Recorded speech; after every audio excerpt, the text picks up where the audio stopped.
নমস্কাৰ মৰমৰ ছাত্ৰ ছাত্ৰীসকল, তোমালোকক সকলোকে মোৰ ইউটিউব চেনেলটোলৈ স্বাগতম জনাইছোঁ। আশা কৰিছোঁ তোমালোকে সকলোৱে ভালে আছা, সুস্থ আছা। আজি মই তোমালোকক পঢ়াব গৈ আছোঁ ক্লাছ 7ৰ লেচন নম্বৰ 3 পণ্ডিত আনন্দৰাম বৰুৱা। আজিৰ লেচনটোৰ নাম হৈছে কি? পণ্ডিত আনন্দৰাম বৰুৱা। তে এতিয়া আহাচোন আমি এখেতৰ বিষয়ে পঢ়ি অলপ চাওঁ, কোন আছিল এই পণ্ডিত আনন্দৰাম বৰুৱা আৰু এখেতৰ বিষয়ত আমাৰ কিতাপত কি দিছে এইটো আমি চাওঁ, ঠিক আছে। পণ্ডিত আনন্দৰাম বৰুৱা পৃথিৱীত এনে কিছুমান লোক আছে যিসকলে নিজৰ প্ৰতিভা আৰু পাণ্ডিত্যৰ বাবে চিৰস্মৰণীয় হৈ আছে। মানে আমাৰ পৃথিৱীত এনেকুৱা কিছুমান লোক আছে যিসকলে কি হয়, নিজৰ খুব প্ৰতিভা বুদ্ধিৰ বলত বা পাণ্ডিত্যৰ বলত বা বিশেষ কাম কাৰ্যৰ বাবে মানে সিহঁত এতিয়াও সেই ব্যক্তিসকল আমাৰ ওচৰত কি চিৰস্মৰণীয়। অসম মাতৃৰ সুযোগ সন্তানসকলৰ ভিতৰত আনন্দৰাম বৰুৱা আছিল তেনে এগৰাকী ব্যক্তি। তেখেত সংস্কৃত সাহিত্যৰ বিদগ্ধ পণ্ডিত আছিল। সংস্কৃত চৰ্চাৰ জৰিয়তে অতি চুটি জীৱনকালত তেখেত বিশ্ব সাহিত্যলৈ বিশেষ বৰঙণি আগবঢ়াই থৈ গৈছে। এই পাঠটিত আমি তেখেতৰ পাণ্ডিত্যৰ চমু আভাস পাম, ঠিক আছে। এতিয়া আহাচোন তেওঁ আনন্দৰাম বৰুৱা সংস্কৃত ভাষাটোৰ ওপৰত বহুত গুৰুত্ব দিছিল আৰু তেওঁ সংস্কৃত ভাষাটোৰ জৰিয়তে বিভিন্ন সাহিত্য বুৰঞ্জীও লিখি থৈ গৈছে। তো সেইকাৰণে তেখেতে বিশ্ব সাহিত্যলৈ তেওঁ বহুত বৰঙণি অৱদান যোগাইছে, ঠিক আছে। এতিয়া আমি চাওঁচোন তেখেতৰ বিষয়ে কি দিছে চোৱাচোন। 1870 চন অসমৰ এজন মেধাসম্পন্ন যুৱকে ভাৰতীয় প্ৰশাসনিক সেৱাৰ ICS প্ৰতিযোগিতামূলক পৰীক্ষাত সুখ্যাতিৰে উত্তীৰ্ণ হৈছিল। কিন্তু উত্তীৰ্ণ হৈও তেখেত স্বীকৃতিৰ বাবে থমকি ৰ'ব লগা হৈছিল। ICS এটা খুব ডাঙৰ পৰীক্ষা হয় আৰু খুব টাফেষ্ট এক্সাম হয়। সেই এক্সামটোত কিন্তু আনন্দৰাম বৰুৱা দেৱে কি হৈছিল, 1870 চনতে তেওঁ পাছ কৰিবলৈ উত্তীৰ্ণ হ'বলৈ সক্ষম হৈছিল। কিন্তু তথাপি পৰীক্ষাটো পাছ কৰিও তেখেতে কিয় থমকি ৰ'ব লগা হৈছিল সেইটোৰ বিষয়ে এতিয়া আমি চাম। আহাচোন কি কৈছে কিন্তু উত্তীৰ্ণ হৈ তেখেতৰ স্বীকৃতিৰ বাবেও থমকি ৰ'ব লগা হৈছিল। কাৰণ এই পৰীক্ষাত উত্তীৰ্ণ বুলি ঘোষিত হ'বলৈ যি ন্যূনতম বয়সৰ প্ৰয়োজন যুৱকজনৰ সেই বয়স হোৱা নাছিল। এই লৈ বিলাতৰ পাৰ্লামেণ্টত তুমুল বিতৰ্কৰ সৃষ্টি হৈছিল। তেতিয়া ব্ৰিটিছ পাৰ্লামেণ্টৰ সন্মানীয় এগৰাকী সদস্য মি গ্ৰেণ্ট ডাফে পাৰ্লামেণ্টক পতিয়ন নিয়াবলৈ চেষ্টা কৰি যুক্তি দৰ্শাইছিল। ইয়াতে মই এটা কথা কৈ দিওঁ, এটা পৰীক্ষা পাছ কৰিবলৈ হ'লে যিটো বয়স লাগে সেই বয়সটো নোহোৱাতেই তেখেত এই পৰীক্ষাটো পাছ কৰিবলৈ সক্ষম হৈছিল। তেওঁৰ যিটো বয়সত দৰকাৰ আছিল সেই বয়স তেতিয়ালৈকে হোৱাই নাছিল, কিন্তু আগতেই তেওঁ এই পৰীক্ষাটো পাছ কৰিবলৈ সক্ষম হৈছিল। কিমান ডাঙৰ কথা নহয় জানো? বয়স নোহোৱাৰ আগতেই তেখেতে ইমান মেধাৱী আছিল যে এনেকুৱা এটা টান পৰীক্ষাও তেওঁ পাছ কৰিবলৈ সক্ষম হৈছিল। তাৰপিছত কি কৈছে চোৱা, তেতিয়া ব্ৰিটিছ পাৰ্লামেণ্টত তেতিয়া কথাটো উঠিলে। তেতিয়াতো ভাৰতবৰ্ষ আৰু কি ব্ৰিটিছে শাসন চলাই আছিল। তেতিয়া কৈছে চোৱা, আমি এই ব্ৰিটিছ সদস্যজন কোন আছিল? মি গ্ৰেণ্ট ডাফে। তেওঁ কৈছিল, আমি এই সিদ্ধান্তত উপনীত হওঁতে ICS পৰীক্ষাৰ নিয়মাৱলীৰ ভিতৰীয় উদ্দেশ্যক লৈ কাণ দিছোঁ। যিজন ছাত্ৰই সুদূৰ ব্ৰহ্মপুত্ৰ উপত্যকাৰ পৰা আহি ইমান প্ৰতিযোগিতাৰ মাজতো সুখ্যাতিৰে এই পৰীক্ষাত উত্তীৰ্ণ হ'ব পাৰিছে, তেখেতৰ আকাংক্ষাৰ বাটত আমি একো প্ৰতিবন্ধকতা জন্মাবৰ ইচ্ছা নকৰোঁ। এইদৰে মহামতী মি গ্ৰেণ্ট ডাফে মহানুভৱতাৰ ফলতেই এই বিতৰ্কৰ পৰা ৰক্ষা পোৱা মেধাৱী যুৱকজনেই হ'ল আনন্দৰাম বৰুৱা। আনন্দৰাম বৰুৱাৰ কথা এনেকুৱা মেধাৱী দেখি পেলাই তেতিয়া মি গ্ৰেণ্ট ডাফে কৈছিল যে তেখেত পাছ কৰিছে ভাল কথা, তেওঁৰ বয়স হওক নহওক, কিন্তু আজি যদি আমি তেখেতক বাধা দিওঁ এইটো আমাৰ কাৰণে বহুত ভুল হ'ব।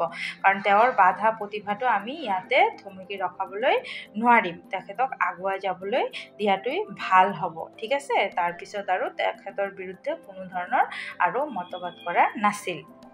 চেষ্টাৰ অসাধ্য একো নাই বুলি এষাৰ কথা আছে। আনন্দৰাম বৰুৱাৰ ক্ষেত্ৰত এই কথাষাৰ আখৰে আখৰে ফলিয়াইছিল। তেখেতে ICS পৰীক্ষাত 7ম স্থান লাভ কৰিবলৈ সক্ষম হৈছিল। কঠোৰ অধ্যাৱসায় আৰু দৃঢ় মনোবলৰ বাবেই তেখেত এই কঠিন লক্ষ্যত উপনীত হ'ব পাৰিছিল। তেখেতৰ পিতৃৰ নাম, এইটো তোমালোকৰ প্ৰশ্নত পাবা, ঠিক আছে। তেখেতৰ পিতৃৰ নাম হৈছে গৰ্গৰাম বৰুৱা আৰু মাতৃ হৈছে দুৰ্লভেশ্বৰী বৰুৱা। মাক দেউতাকৰ তৃতীয় সন্তান আনন্দৰাম বৰুৱা ইংৰাজী 1850 চনৰ মে' মাহৰ মে' মাহৰ 21 তাৰিখে উত্তৰ গুৱাহাটীৰ ৰজা দুৱাৰত জন্ম হৈছিল। তোমালোকে প্ৰশ্নত পাবা অনুশীলনীত যে আনন্দৰাম বৰুৱাৰ পিতৃৰ নাম কি, মাতৃৰ নাম কি, তেখেতৰ জন্ম কেতিয়া আছিল, তেতিয়া তোমালোকে কি কৰিবা, এই ছেকেণ্ড পেকআপটোৰ পৰা ধুনীয়াকৈ লিখি দিবা। ঠিক আছে, এইখিনিত খুব ধুনীয়াকৈ তোমালোকে পঢ়ি ল'বা। তাৰপিছত নেক্সট পেকআপটো চোৱা কি কৈছে, অসমত সেই সময়ত কলেজ নথকা আনন্দৰাম বৰুৱা প্ৰৱেশিকা পৰীক্ষা উত্তীৰ্ণ হৈ কলিকতাৰ প্ৰেচিডেন্সি কলেজত নামভৰ্তি কৰে। সেই কলেজৰ পৰাই তেখেতে FA পৰীক্ষাত শিক্ষাৰ্থীৰ উত্তীৰ্ণ হৈ গণিতত সৰ্বোচ্চ নম্বৰ সহ ডাফ স্কলাৰশ্বিপ পায়। সেই সময়ৰ ভাৰত থকা, তাৰপিছত এনেকৈ পঢ়ি তেতিয়া মানে মেট্ৰিক পাছ কৰাৰ পিছত আৰু হায়াৰ ছেকেণ্ডেৰী পাছ কৰাৰ পিছত আৰু আমাৰ ইয়াত আৰু কলেজ নাছিল, তাৰপিছত তেখেত কলকাতালৈ গ'ল পঢ়িবলৈ। সেই সময়ত ভাৰতত থকা ইংৰাজ চৰকাৰে ছাত্ৰক উচ্চ শিক্ষাৰ বাবে বৃত্তি দি বিলাতলৈ পঠিয়াইছিল। তেখেতে এই বৃত্তি লাভ কৰিও লণ্ডন বেৰিষ্টাৰী পঢ়ি সুখ্যাতিৰে উত্তীৰ্ণ হৈছিল। তাৰপিছত তেখেতে কি কৰিছে, বৃত্তি মানে স্কলাৰশ্বিপ পাই তেখেত কি কৰিছে, লণ্ডনলৈ গৈছিল আৰু লণ্ডনত গৈ বেৰিষ্টাৰী পঢ়িছিল। তাৰপিছত নেক্সট পেকআপত চোৱা কি দিছে, স্বদেশলৈ উভতি আহি তেখেতে পোনপ্ৰথমে শিৱসাগৰ জিলাত সহকাৰী মেজিষ্ট্ৰেট হিচাপে যোগদান কৰে। তাৰ পাছত তেখেত ময়মনসিংহ জিলাৰ সহকাৰী মেজিষ্ট্ৰেট আৰু কালেক্টৰ হিচাপে নিযুক্তি লাভ কৰে। এনেদৰে বিভিন্ন জিলাত উচ্চ পদস্থ বিষয়া হিচাপে কাৰ্যনিৰ্বাহ কৰি 1884 চনত নোয়াখালী জিলাৰ মেজিষ্ট্ৰেট হিচাপে নিযুক্ত হয়। নোয়াখালীত থাকোঁতে তেখেত বংগদেশৰ উন্নয়নমূলক কাম কৰাৰ উপৰিও আৰু তাত এটি গুৰুত্বপূৰ্ণ কাম আৰম্ভ কৰে। অসমৰ দৰে বংগদেশতো অঞ্চলভেদে ভাষাৰ ভিন্নতা আছিল। এই ভিন্নতা দূৰ কৰাৰ কাৰণে বংগদেশৰ ভাষাবিদসকলে মান্য ভাষাত এই অভিধানৰ প্ৰয়োজনীয়তা অনুভৱ কৰিছিল। তেখেতে এই গুৰুত্বপূৰ্ণ কামটো হাতত লৈছিল যদিও সম্পূৰ্ণ কৰিবলৈ নোৱাৰিলে। তাৰপিছত তেওঁ এনেকৈ বিভিন্ন জেগাত মেজিষ্ট্ৰেৰী, কালেক্টৰ মানে এনেকুৱা বেৰিষ্টাৰ হিচাপে কাম কৰিছিল। তাৰপিছত তেওঁ কি কৰিছে চোৱা,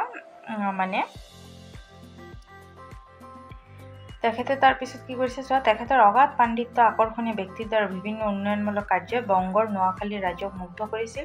নোয়াখালীত তেখেতৰ নামেৰে স্কুল, বজাৰ স্থাপন আৰু পুখুৰী খন্দা কাৰ্যত তাৰ প্ৰমাণ। এনেকুৱা মানে ইমানেই তেওঁৰ পাণ্ডিত্য আছিল, ইমানেই তেওঁৰ ব্যক্তিত্বটো ভাল আছিল, আকৰ্ষণীয় আছিল, মানে এট্ৰেক্টিভ আছিল, যি কাৰণে নোয়াখালীত কি কৰিছে, নোয়াখালী মানুহে তেখেতৰ নামৰ স্কুল বনাইছে, বজাৰ বনাইছে, পুখুৰী খান্দিছে, এনেকুৱা তেখেতৰ নাম লিখিছে। তাৰপিছত নেক্সট কি কৈছে, সংস্কৃত ভাষাত অমৃত মন্থনেই আছিল তেখেতৰ জীৱনৰ এক ব্ৰত। তেখেতৰ দৃঢ় অভিপ্ৰায় আছিল বিশ্বৰ বুকুত ভাৰতীয় ভাষা শিক্ষাৰ গৌৰৱ বিলোৱা। এই উদ্দেশ্যেৰে তেখেতে প্ৰাচীন ভাষা সাহিত্যৰ পুনৰুদ্ধাৰৰ বাবে চেষ্টা কৰিছিল। তেখেতৰ আশাসুধীয়া অধ্যয়নৰ ফলস্বৰূপে সৃষ্টি হৈছিল ব্যৱহাৰ উপযোগী ইংৰাজী সংস্কৃত অভিধান। এইবিলাক হৈছে তেখেতে লিখা কিছুমান গ্ৰন্থ। এইবিলাক তোমালোকৰ বহুত ইম্পৰ্টেণ্ট আছে। ঠিক আছে, এইবিলাক তোমালোকে খুব ধুনীয়াকৈ শিকি ল'বা দেই। ইংৰাজী সংস্কৃত অভিধান, উচ্চ সংস্কৃতি ব্যাকৰণ, সংস্কৃত শিক্ষাৰ্থীৰ সহচৰ, সৰস্বতী কণ্ঠবৰণৰ দৰে কলেজীয়া অমৰ ৰচনাৱলী। তেখেতৰ পাণ্ডিত্যৰ বিমুগ্ধ হৈ সেই সময়ৰ প্ৰখ্যাত কবি মেকমিলানে এই স্তৱকটি লিখিছিল। এটা নাম আছে যাৰ পৰশত পুৱাৰ পৰা সন্ধিয়ালৈকে, সন্ধিয়াৰ পৰা পুৱতিলৈকে মই থিৰেৰে থাকিব নোৱাৰা হৈছোঁ। ই নিজৰাৰ কুল কুল শব্দ নহয়, নাইবা হেমন্তকালৰ গছৰ পাতৰ ৰিব ৰিব বতাহৰ হেন্দুলনি নহয়, ই লাৱণ্যময়ী যুৱতীৰ নাম নহয়, নাইবা দুপৰ নিশাৰ অমৃত বৰষা বুলবুলৰ ধ্বনিও ইয়াৰ নামত নাই। এই নামটো আন কাৰো নহয়, অলপতে ICS পাছ কৰা আনন্দৰাম বৰুৱা। ঠিক আছে, নেক্সট কৈছে চোৱা, অসমৰ এই জনা মনীষীয়ে 1889 চনৰ 19 জানুৱাৰীত বংগদেশত আকস্মিকভাৱে মৃত্যুবৰণ কৰে। জীৱনৰ মূল্যায়ন যে দীৰ্ঘ জীৱন সলনি কৰ্মকৃতিৰ জৰিয়তেহে হয়, এই কথা সুন্দৰভাৱে তেখেতে প্ৰমাণ কৰি থৈ গৈছে। 39 বছৰীয়া চুটি জীৱনত চিৰকুমাৰ আনন্দৰাম বৰুৱাই সংস্কৃত ভাষা সাহিত্যলৈ অমূল্য অৱদান আগবঢ়াই থৈ গৈছে। তেখেতে ভাষা সাহিত্যৰ যি অমৃত ভাণ্ডাৰ দি থৈ গ'ল, সি সঁচাকৈ হৈছে কি অতুলনীয়, মানে আমাৰ বাবে বহুত যথেষ্ট। তাৰপিছত ইয়াত তোমালোকক কিছুমান জানো আহা দিছে। নোয়াখালী মানে কি, অবিভক্ত ভাৰতবৰ্ষৰ পূৰ্ববংগৰ এখন জিলাৰ নাম হৈছে নোয়াখালী। বৰ্তমান ই বাংলাদেশৰ অন্তৰ্ভুক্ত এখন গুৰুত্বপূৰ্ণ জিলা। ময়মনসিংহ কি, আনন্দৰাম বৰুৱাৰ ৰচনাৱলী, এইবিলাক তোমালোকে অলপ নিজে পঢ়ি লওক। ইয়াতো এটা ইম্পৰ্টেণ্ট বস্তু আছে। ইয়াত চোৱা তোমালোকে আনন্দৰাম বৰুৱাৰ ভাষা কলা সংস্কৃতি নামৰ এটা সংস্থা, এইটো ইংৰাজী যিটো কয় এই নামটো তোমালোকক লাগিব, Anandaram Barua institute of language art and culture Assam. এইটো সংক্ষেপে এনেকৈ ABILAC বুলি কোৱা হয়। ঠিক আছে, এইটো তোমালোকক এই ফৰ্মটো দি দিব, তোমালোকে এনেকৈ সম্পূৰ্ণ নামটো লিখিব লাগিব, সেইকাৰণে তোমালোকে এইটো শিকি ৰাখিবা। এতিয়া মই তোমালোকক পাঠৰ প্ৰশ্নৰ উত্তৰসমূহো তোমালোকক দিবলৈ চেষ্টা কৰিম। ঠিক আছে, ছাত্ৰ ছাত্ৰীসকল তোমালোকে কি কৰিবা, এই প্ৰশ্নসমূহৰ মানে মই উত্তৰসমূহে বহীত লিখি দিছোঁ, তোমালোকে প্ৰশ্নটো কিতাপৰ পৰাই চাই উত্তৰসমূহো নিজৰ বহীত ধুনীয়াকৈ নোট বনাই ল'বা। ঠিক আছে, মই প্ৰশ্নসমূহ আৰু লগত লিখা নাই, মই 2ৰ ক খ গ ঘ এনেকৈ কৈ মই উত্তৰটো লিখি দিছোঁ। আহাচোন ছাত্ৰ ছাত্ৰীসকল আমি চাম প্ৰশ্নসমূহ কি আছে। প্ৰথম ক নম্বৰ প্ৰশ্নটো দিছে, চোৱা আনন্দৰাম বৰুৱাৰ জন্ম ক'ত হৈছিল, তেওঁৰ পিতৃ মাতৃৰ নাম কি, আনন্দৰাম বৰুৱা কলকাতাৰ কোন কলেজত নামভৰ্তি কৰিছিল, আনন্দৰাম বৰুৱাৰ ভাষা কলা সংস্কৃতি সংস্থা কিয় প্ৰতিষ্ঠা কৰিছিল। ঠিক আছে, আৰু এইটো চোৱা তলত আছে ABILAC সম্পূৰ্ণ নামটো ইংৰাজীত লিখা, এইটোৰ উত্তৰটো তোমালোকে ইয়াতে পাই গৈছা। চোৱা এইটো নামটো ইয়াতে আছেই, তোমালোকে ইয়াৰ পৰা লিখি দিলেই হ'ল, তথাপি মই লিখাই দিছোঁ কিন্তু কিতাপতো দেখাই দিছোঁ। ঠিক আছে, আকৌ পাঠটো যে তোমালোকে পঢ়িলা, চোৱা এই কুৱেশ্যনৰ এনচাৰকেইটাও পাবা। আনন্দৰাম বৰুৱাৰ জন্ম ক'ত হৈছিল, মই ইয়াতে তোমালোকক কৈছিলোঁ নহয়, এয়া চোৱা তেখেতৰ পিতৃৰ নাম আছিল গৰ্গৰাম বৰুৱা, মাতৃ দুৰ্লভেশ্বৰী বৰুৱা, তাৰপিছত তেওঁৰ এইটো হৈছিল আনন্দৰাম বৰুৱা ইংৰাজী ইমান চনত চোৱা জন্ম হৈছিল উত্তৰ গুৱাহাটীৰ ৰজাদুৱাৰত জন্ম হৈছিল। দেখিছা ইয়াতে কিতাপত যে পাঠটো পঢ়াই দিলোঁ, তোমালোকে ধুনীয়াকৈ উত্তৰটো এতিয়া কৰিব পাৰিবা। ঠিক আছে, এতিয়া আহাচোন চাওঁ আমি উত্তৰখিনি কেনেকৈ লিখিম ছাত্ৰ ছাত্ৰীসকল। এইটো চোৱা ক নম্বৰ প্ৰশ্নৰ উত্তৰটো কি হ'ব, এনেকুৱা হ'ব, আনন্দৰাম বৰুৱাৰ জন্ম ইংৰাজী 1850 চনৰ মে' মাহৰ 21 তাৰিখে উত্তৰ গুৱাহাটীৰ ৰজাদুৱাৰত হৈছিল। ঠিক আছে, খ নম্বৰ প্ৰশ্নটো কি হ'ব, তেওঁৰ পিতৃ, খ নম্বৰ প্ৰশ্নটো তোমালোকক কৈছে কি যে তেওঁৰ পিতৃ মাতৃৰ নাম কি, উত্তৰ কি হ'ব, তেওঁৰ পিতৃ গৰ্গৰাম বৰুৱা আৰু মাতৃ দুৰ্লভেশ্বৰী বৰুৱা। ঠিক আছে, গ নম্বৰ প্ৰশ্নটো কৈছে যে আনন্দৰাম বৰুৱাই, এইটো চোৱা গ নম্বৰটো কি আছে, আনন্দৰাম বৰুৱাই কলকাতাৰ কোন কলেজত নামভৰ্তি কৰিছিল, উত্তৰটো হ'ব আনন্দৰাম বৰুৱাই কলকাতাৰ প্ৰেচিডেঞ্চি কলেজত নামভৰ্তি কৰিছিল। ঠিক আছে, তাৰপিছত ঘ নম্বৰ প্ৰশ্নটো কি আছিল, ঘ নম্বৰ প্ৰশ্নটো আছিল আনন্দৰাম বৰুৱা ভাষা কলা সংস্কৃতি কিয় প্ৰতিষ্ঠা কৰিছিল, ঘ নম্বৰটো হ'ব পণ্ডিত প্ৰবৰ আনন্দৰাম বৰুৱা স্মৃতি ৰক্ষাৰ বাবে 1989 চনত অসম চৰকাৰে আনন্দৰাম বৰুৱাৰ ভাষা কলা সংস্কৃতি সংস্থা প্ৰতিষ্ঠা কৰিছিল। ঠিক আছে, বুজি পাইছে ছাত্ৰ ছাত্ৰীসকল। আৰু 3 নম্বৰটো চোৱা, 3 নম্বৰটো মই কেনেকৈ এইটো চোৱা কৰাই দিছোঁ, সম্পূৰ্ণ নাম ABILAC, এইটোৰ সম্পূৰ্ণ নামটো কি হ'ব, ইংৰাজীত হ'ল Anandaram Barua institute of language art and culture Assam. এতিয়া অসম বুলি আমি লিখিলোঁ, এতিয়া অসমীয়াটো আকৌ লিখিব লাগিব, তো এইটোক অসমীয়াত কি বুলি কোৱা হয়, অসমীয়াত হ'ল আনন্দৰাম বৰুৱা ভাষা কলা সংস্কৃতি সংস্থা। ঠিক আছে, এই সংস্থাটোকেই ইংৰাজীত নামটো এইটো, আকৌ এইটোৰ অসমীয়া নামটো হৈছে এইটো। ঠিক আছে, তোমালোকে বুজি পাইছাতো ছাত্ৰ ছাত্ৰীসকল, তোমালোকে কিন্তু এইটো পৰীক্ষাত আহে দেই, তোমালোকে খুব ধুনীয়াকৈ এইটো শিকি ৰাখিবা। ঠিক আছে, 4 নম্বৰত দিছে, তোমালোকে চোৱা তলত দিয়া পুথিসমূহৰ পৰা আনন্দৰাম বৰুৱাই ৰচনা কৰা পুথিসমূহ বাছি উলিওৱা। ঠিক আছে, তো মই তোমালোকক চোৱা যিবিলাক আনন্দৰাম বৰুৱাদেৱে লিখিছিলে সেই পুথিসমূহ মই এনেকৈ আণ্ডাৰলাইন কৰি দিছোঁ, এইসমূহ তোমালোকে উত্তৰ দি পেলাই লিখি ল'বা। ঠিক আছে, এইবিলাক হৈছে আনন্দৰাম বৰুৱাদেৱে ৰচনা কৰা তেখেতৰ পুথিসমূহ।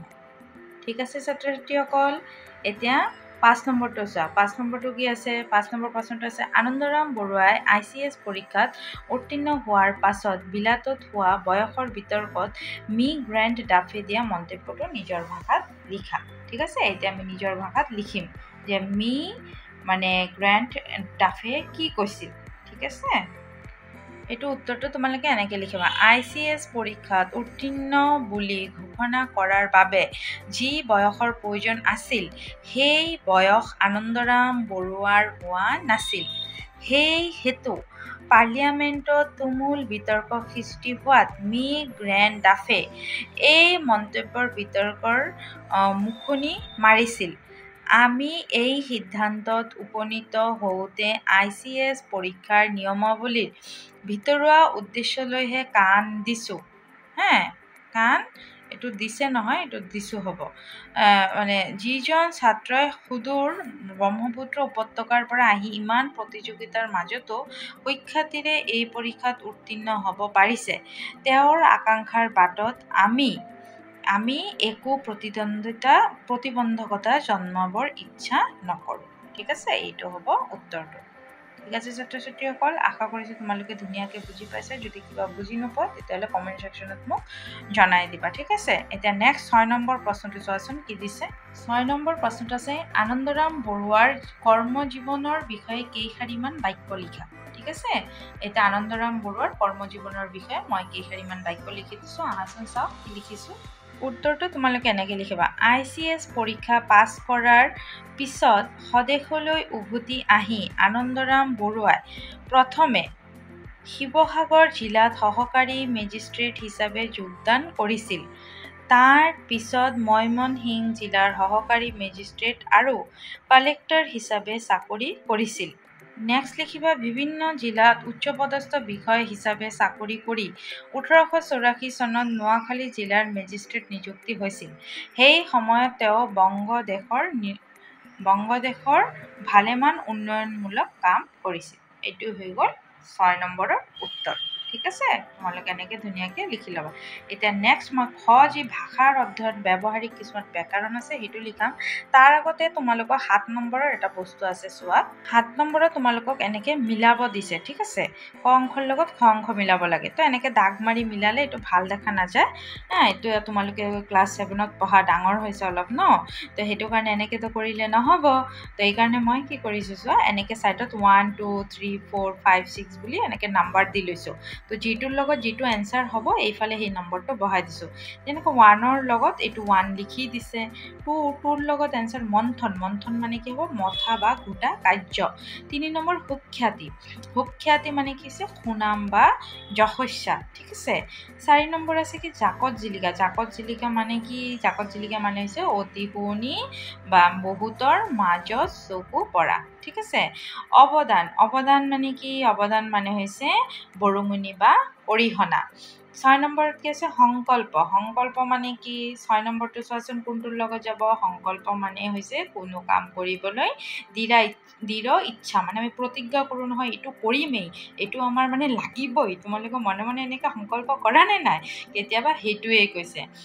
কেতিয়াবা মনে মনে ভাবি ৰাখা নহয় মোৰ এই কাপোৰযোৰ দেখিছোঁ, কাপোৰযোৰ লাগিবই, মানে মনে মনে তোমালোকে এইটো মানে সংকল্পই কৰি লৈছা যে লাগিবই বুলি। তো তাৰপিছত 7 নম্বৰটো চোৱা কি আছে, অপ্ৰত্যাশিত মানে আশা নকৰা।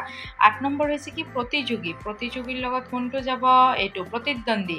9 নম্বৰ কি নিযুক্তৰ লগত কোনটো যাব, 9 নম্বৰৰ নিযুক্তৰ লগত কোনটো যাব চোৱাচোন, এইটো যাব কামত লগোৱা, কামত নিয়োগ কৰা, এইটো হৈছে 9 নম্বৰ।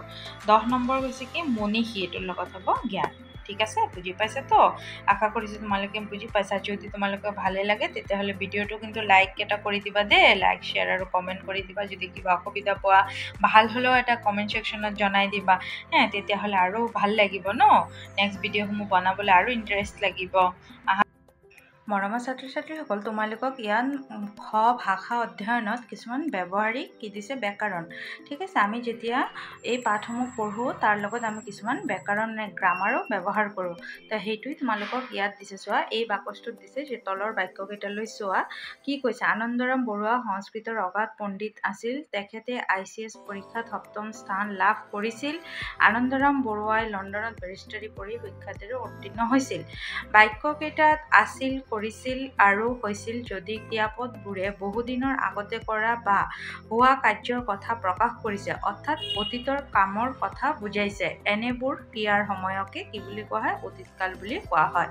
ইয়াতে তোমালোকক মই এটা কথা কৈ দিওঁ, এই কাল যে আছে, কালক ইংৰাজীত টেন্স বুলি কোৱা হয়। ঠিক আছে, আমি ইংৰাজীতো পাইছোঁ যে টেন্স হ'ল 3 প্ৰকাৰ, প্ৰেজেণ্ট টেন্স, পাষ্ট টেন্স আৰু ফিউচাৰ টেন্স। ঠিক আছে ছাত্ৰ ছাত্ৰীসকল, সেইটোৱেই ইংৰাজীৰ পৰা ইয়াত অসমীয়াত কি বুলি কোৱা হয়, কাল বুলি কোৱা হয়। বৰ্তমান কাল মানে হৈছে প্ৰেজেণ্ট টেন্স, অতীত কাল মানে হৈছে পাষ্ট টেন্স আৰু ভৱিষ্যৎ কাল মানে হৈছে ফিউচাৰ টেন্স, ঠিক আছে। তো মই তোমালোকক ইয়াৰ পৰা এটা প্ৰশ্ন বনাই দিছোঁ যে কাল কাক বোলে, কাল কেই প্ৰকাৰ আৰু কি কি। কাৰণ বহুত সময়ত শিক্ষক শিক্ষয়িত্ৰীসকলে কি কৰে, এনেকুৱা ভিতৰুৱা প্ৰশ্ন তোমালোকক পৰীক্ষাত দি দিয়ে। তেতিয়া তোমালোকে হয়তো ভাবিবা এনেকুৱাতো আমি কোনো ধৰণৰ প্ৰশ্ন কিতাপত পোৱা নাই। আচলতে এই যে কথাসমূহ দিয়ে ইয়াৰ পৰাই বনাই দিয়ে, ঠিক আছে। তো সেইটো কাৰণে মই তোমালোকক ধুনীয়াকৈ লিখি দিছোঁ। আহাচোন চাওক এনেকৈ লিখাইছোঁ। এইটো চোৱা, তোমালোকে এনেকৈ লিখিবা, ক্ৰিয়াৰ সময়কে কাল বোলে। কাল প্ৰধানকৈ তিনিবিধ: বৰ্তমান কাল, অতীত কাল আৰু ভৱিষ্যৎ কাল। এতিয়া বৰ্তমান কাল কাক বোলে মই সংজ্ঞাটো লিখি দিছোঁ। চোৱা কেনেকৈ লিখিবা, বাক্যত ক্ৰিয়াটোৱে যদি বৰ্তমান কৰি থকা বুজায় তো তেতিয়া তাক বৰ্তমান কাল বোলা হয়। যেনে মই পঢ়িছোঁ। অতীতকাল কেনেকৈ হয়, যদি বাক্যত ক্ৰিয়াটোৱে ঘটনাটো আগতে ঘটি গৈছে বুজায় তেতিয়া তাক কি বুলি কোৱা হয়, অতীতকাল বোলা হয়। যেনে মই পঢ়িছিলোঁ। আৰু ভৱিষ্যৎকাল কি, যদি বাক্যটোত ক্ৰিয়াটোৱে কামটো হোৱা নাই, হ'ব পাৰে বুলি বুজায় তেতিয়া তাক কি বুলি কোৱা হয়, ভৱিষ্যৎকাল বুলি কোৱা হয়, ঠিক আছে। যেনে মই পঢ়িম। তো তোমালোকে বুজিছানে, যিসমূহ কাম মানে বৰ্তমান হোৱা নাই, এতিয়া হ'বহে, সেইটো কি বুলি কোৱা হয়, ভৱিষ্যৎকাল বুলি কোৱা হয়। ঠিক আছে ছাত্ৰ ছাত্ৰীসকল, ময়ো এনেকুৱা মোৰ ল'ৰা ছোৱালীকেইটাক, স্কুলৰ ল'ৰা ছোৱালীবিলাকক শিকাই দিছোঁ যে এনেকৈ ভিতৰৰ পৰা কুৱেশ্যন আহিব পাৰে। তো সেইদৰে ভাবিলোঁ আমাৰ নিচিনা আৰু বেলেগ শিক্ষক শিক্ষয়িত্ৰীসকলে এনেকৈ তোমালোকক দিব পাৰে, নহয় জানো। তো সেইকাৰণে তোমালোকৰ সুবিধাৰ্থে মই এনেকৈ গ্ৰামাৰ ছেকশ্যনটো বনাই দিছোঁ, ঠিক আছে। এতিয়া ইয়াৰ পৰাই তোমালোকক 9 নম্বৰত এটা প্ৰশ্ন দিছে কিতাপত। চোৱাচোন সেই প্ৰশ্নটো কেনেকৈ কৰিব লাগিব। আহাচোন চাওঁ আমি। এইটো চোৱা, কিতাপত আছে খালী ঠাই পূৰ কৰা। কালি মই গুৱাহাটীলৈ ডেছ, কি হ'ব, কালি মই গুৱাহাটীলৈ যাম। কাইলৈ আমাৰ ঘৰলৈ ৰমেন কি হ'ব পাৰে, আহিব। ল'ৰাবিলাকে খেলপথাৰত বল কি হ'ব, খেলিছে, ঠিক আছে। এনেকৈ তোমালোকক এই 9 নম্বৰটো পূৰ কৰিব লাগিব। তো মই তোমালোকক ধুনীয়াকৈ পূৰ কৰি দিছোঁ। আহাচোন চাওঁ আমি কেনেকৈ পূৰ কৰিছোঁ। চোৱা, কালি মই গুৱাহাটীলৈ গৈছিলোঁ, কি হ'ব, অতীতকাল। কাইলৈ আমাৰ ঘৰলৈ ৰমেন আহিব, ভৱিষ্যৎকাল। ল'ৰাবিলাকে খেলপথাৰত বল খেলিছে, এইটো কি কাল, বৰ্তমান কাল, ঠিক আছে। মই খালী ঠাইটোত তোমালোকে এনেকৈ গৈছিলোঁ, আহিব, খেলিছোঁ এইটো লিখিলেও হ'ব, কিন্তু মই তথাপি কোনটো কি কাল হ'ব সেইটো মই লিখি দিছোঁ। আৰু তোমালোকক নেক্সট 11 নম্বৰত এটা প্ৰশ্ন আছে যে চেষ্টাৰ অসাধ্য একো নাই, এই কথাখন তোমালোকে কি কৰিব লাগে, বহলাই লিখিব লাগে। মই ধুনীয়াকৈ তোমালোকক এনচাৰটো লিখি দিছোঁ। আশা কৰিছোঁ তোমালোকে চাই ভালে পাবা। ইয়াৰ পৰা চোৱাচোন, তোমালোকে এনেকৈ লিখি ল'বা, কোনো কামত কৃতকাৰ্যতা লাভ কৰাৰ বাবে চেষ্টা বা যত্নৰ প্ৰয়োজন। চেষ্টা নকৰাকৈ একো কাম কৰিব নোৱাৰি। দুখ কৰিলে মুখ ভৰে বুলি এষাৰ কথা আছে। এই দুখ কৰা মানে যত্ন বা চেষ্টা কৰা, আৰু মুখ ভৰা মানে সফল বা কৃতকাৰ্য হোৱা। পৃথিৱীত যিসকল পুৰুষে বা নিজৰ নাম চিৰকাললৈ জিলিকাই থৈ গৈছে, সেইসকলে জীৱনত চেষ্টা, যত্ন, দুখ বা পৰিশ্ৰম কৰি গৈছে, হয়নে নাই। চেষ্টা পৰিশ্ৰম নকৰিলে আমাৰ নাম জিলিকি থাকিব নেকি, কেতিয়া দুখ বা পৰিশ্ৰম কৰি গৈছে। পণ্ডিত আনন্দৰাম বৰুৱাই নিজৰ চেষ্টাৰ ফলত মূল প্ৰতিযোগিতামূলক ICS পৰীক্ষাত আনকি প্ৰয়োজনীয় ন্যূনতম বয়স নহওঁতেই সপ্তম স্থান অধিকাৰ কৰি উত্তীৰ্ণ হৈছিল। পৃথিৱীত বহু ডাঙৰ কাম,